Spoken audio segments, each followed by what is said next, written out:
Obanai Iguro Blade. Obanai Iguro's Serpent. Nichirin Blade stands out as one of the most uniquely designed weapons in Demon Slayer. Unlike traditional katanas, his blade has a twisted, wave-like shape, mimicking the slithering motion of a snake. This distinct curvature isn't just aesthetic, it serves a deadly function. The irregular shape allows Obanai to execute unpredictable slashes from deceptive angles, making it incredibly difficult for enemies to read or block his attacks. The sword's lavender hue reflects his status as the Serpent Hashira and complements his breathing style, which emphasizes swift coiling movements. In battle, Obanai fights in perfect harmony with his blade, weaving and striking like a serpent closing in on its prey. His techniques rely on precision and subtlety rather than brute force, and the blade enhances his speed and agility in close combat. Because of its unique form, the sword cannot fit in a standard sheath. Instead, Obanai uses a custom-designed scabbard with articulated segments, allowing the curved blade to be stored safely and drawn efficiently. This level of adaptation showcases just how integral the weapon is to his fighting style. Symbolically, the Serpent Blade represents Obanai's personality: quiet, calculating, and relentlessly sharp. It's a perfect match between swordsman and sword, demonstrating how in Demon Slayer, a weapon isn't just a tool, it's an extension of the warrior's soul. In Obanai's hands, this twisted blade becomes a deadly dance of precision and grace. Love Whip Blade. Mitsuri Kanroji's Nichirin Blade is one of the most unconventional yet mesmerizing weapons in the Demon Slayer universe. Known as the Whip Sword of Love, this dark pink blade is as flexible and expressive as Mitsuri herself. Unlike typical katanas, her sword behaves like a whip capable of bending, twisting, and snapping through the air with incredible fluidity. It's a weapon that's impossible to wield without extraordinary strength, speed, and body control qualities that Mitsuri uniquely possesses due to her abnormal muscle density and agility. When paired with her love-breathing techniques, this whip-like blade transforms into a storm of long-range slashes, weaving around corners and striking from unexpected directions. The sword's motion is as unpredictable as it is graceful, often wrapping around enemy defenses before delivering the final blow. Most swordsmen would hurt themselves trying to handle it, but Mitsuri turns its chaotic energy into a dance of lethal elegance. In the anime and manga, her blade creates a pink whirlwind on the battlefield, delivering destruction with heart-shaped fury. It not only amplifies her speed and range, but also embodies her passionate and affectionate fighting spirit. Visually stunning and dangerously effective, Mitsuri's whip sword doesn't just cut, it performs. And in true Love Hashira fashion, every strike is both beautiful and deadly, making her battles a blend of ballet and brutality. Kochou Shinobu Blade. Shinobu Kochou's Insect Stinger. Sword is proof that the deadliest weapons don't need to be big, they just need to be smart. As the insect Hashira, Shinobu broke the mold of traditional swordsmanship. Her blade is ultra-thin, more needle than katana, and designed with one lethal purpose: to inject highly concentrated wisteria poison directly into demons. No decapitation, no problem. Her sword turns each thrust into a venom-loaded syringe, lethal even to upper moon demons. What makes this weapon terrifying isn't just its function, it's the woman wielding it. Shinobu isn't built for brute force. She's light, fast, and calculating. Her strikes are so precise that she kept up with Doma, the upper moon too, in close combat for an extended period. And when she couldn't overpower him physically, she let science do the slaying.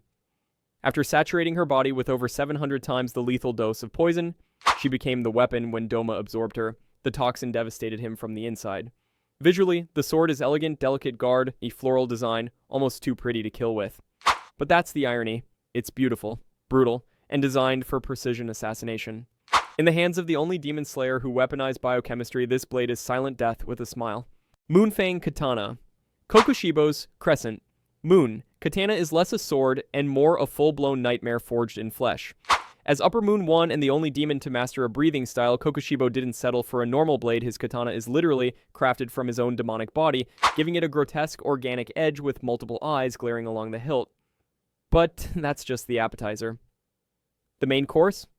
Blood Demon Art Moon-breathing utter destruction. Every swing of this weapon releases a barrage of razor-sharp crescent blades that spiral through the air like demonic buzzsaws. These projectiles shift in size, arc unpredictably, and shred through the battlefield with no mercy, blocking them. Good luck. Even Gyomei, the strongest Hashira, barely held his ground against this lunatic lightsaber. And when Kokushibo powers up, things get ridiculous. His katana mutates, sprouting extra blades within itself, because why settle for one edge when you can have 6? This evolved form turns every slash into a barrage of laser-like moonblades, overwhelming even 3 Hashiras at once. This sword isn't just powerful, it's visually terrifying, thematically rich, and a symbol of what happens when swordsmanship and monstrosity fuse. It's the embodiment of elegance turned grotesque. One swing from Kokushibo's blade doesn't just end fights, it ends arcs. Mist Veil Blade. Don't let the baby face fool you. Muichiro Tokito is a walking mist storm with a sword sharper than your deepest traumas. This white Nichirin blade, forged for the Mist Hashira, is elegant, minimalist, and utterly ruthless. It's the calm before the slash. The kind of blade that appears out of nowhere, does unspeakable damage, and vanishes before you even realize your limbs are missing. Wielding mist-breathing, Muichiro turns the battlefield into a haunted fog zone. His blade slices through opponents like vapor, aided by footwork so fast it feels like teleportation. In his fight against Upper Moon 5, Gyoko, yes, the fishpot freak, Muichiro literally soloed him. That's right, a teenager with amnesia cut down a demon who paints death with vases. But the blade's true legend shines in Infinity Castle. After awakening his Demon Slayer mark, Muichiro's attacks accelerated beyond human limits. His white blade glowed with a pure brilliance as he charged headfirst at Upper Moon 1 Kokushibo. And while he didn't walk away, he made sure Kokushibo didn't either. His blade pierced the unpierceable, giving the final blow that broke the demon's regeneration. Muichiro's sword is the embodiment of quiet but deadly. It's not flashy, it's not flamboyant. But it ends. Fights with surgical, mist-covered precision. 1 second of hesitation. Too late, you're already cut. Crimson Slayer Katana. Yuriichi Tsugikuni's original black Nichirin blade isn't just a sword, it's the beginning of an era.